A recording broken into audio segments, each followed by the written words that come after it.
Oui, comme je le disais, j'ai initié à Papeete le café philo de Tahiti.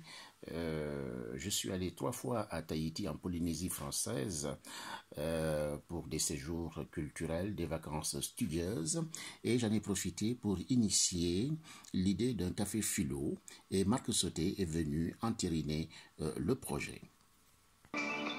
Propose des ateliers de rencontres ayant pour thème l'oralité, langage et communication, la valeur du contact et de l'échange. Une semaine pour parler des traditions orales des différentes civilisations. Ces rencontres se dérouleront à l'OTAC. Les Marquises posera également la semaine prochaine avec la participation de Papé Sissoko, une semaine de rencontres sur l'oralité. Papé Sissoko, un philosophe sénégalais qui est passionné de culture, qui se dit citoyen du monde. Il a déjà séjourné en Polynésie. Il préside également la Laïque, l'association interculturelle, est directeur de centres de loisirs et anime des ateliers philo à Besançon. Il est donc à nouveau de passage à Tahiti où il effectue notamment des recherches sur la culture polynésienne. Et il viendra la semaine prochaine à l'OTAC nous parler de l'Afrique et de sa richesse culturelle particulièrement tournée vers l'oralité, notamment au travers de ses griots, de ses conteurs africains. Polynésie-Afrique, une rencontre forcément passionnante que Pape Sissoko a évoquée pour nous hier. Une tradition orale, c'est une tradition vivante, c'est comme une langue vivante. Donc toutes les populations qui ont une tradition orale ont une facilité déconcertante d'aller vers l'autre, celui qui est en face de lui, sans réticence, sans préjugés. L'Afrique a une tradition orale, la Polynésie aussi, et c'est pourquoi par exemple cet aspect de la communication est d'une importance fondamentale, parce que tout simplement l'individu qui est gros de quelque chose, qui sait quelque chose, va essayer de porter l'information parce qu'il sait.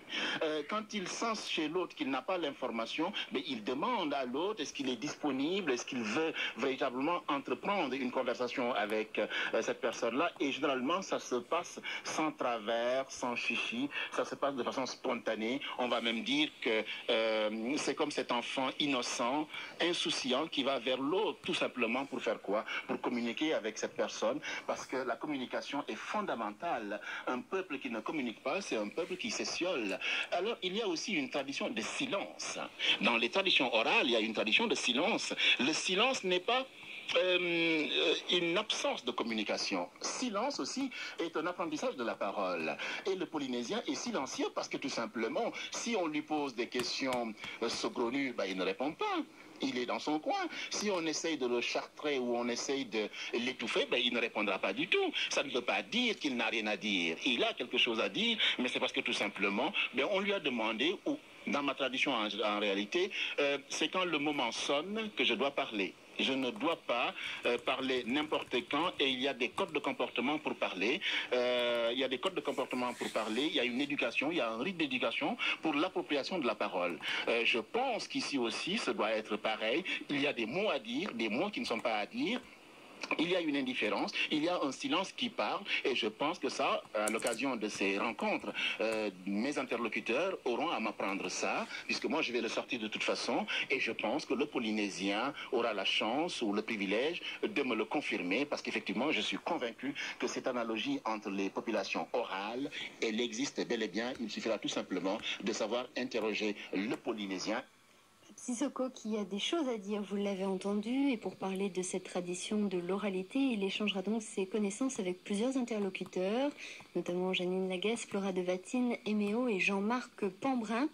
Des rencontres sur l'oralité qui seront mises en place dans la salle polyvalente de l'OTAC du mardi 10 février jusqu'au vendredi 13 février, et ceci chaque après-midi de 15h à 17h. Plusieurs thèmes seront abordés pour l'occasion, le mythe de la création, légendes d'hier et d'aujourd'hui, contes d'ici et d'ailleurs, et enfin les légendes s'inventent-elles. Des rencontres ouvertes à tous bien sûr et absolument gratuites. Radio. Les amateurs de